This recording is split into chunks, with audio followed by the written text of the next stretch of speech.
लोकसभानि MP इंगै कराकसालो श्रीमाइतांका हास्तिनि गजा मन्त्री अक्रा बिप्लब कुमार देव खुर्सतै कलायो त्रिपुराव सालगाते सालतांगो काइनि आचुक थायनो BJP बदल कबां बुधमानै कप्लायंखा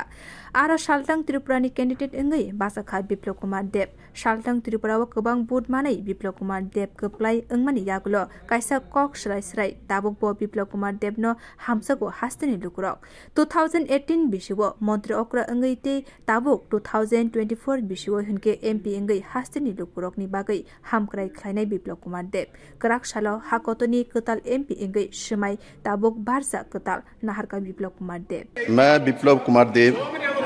जो लोकसभा का सदस्य निर्वाचित हुआ हूं, ईश्वर की शपथ लेता हूं कि मैं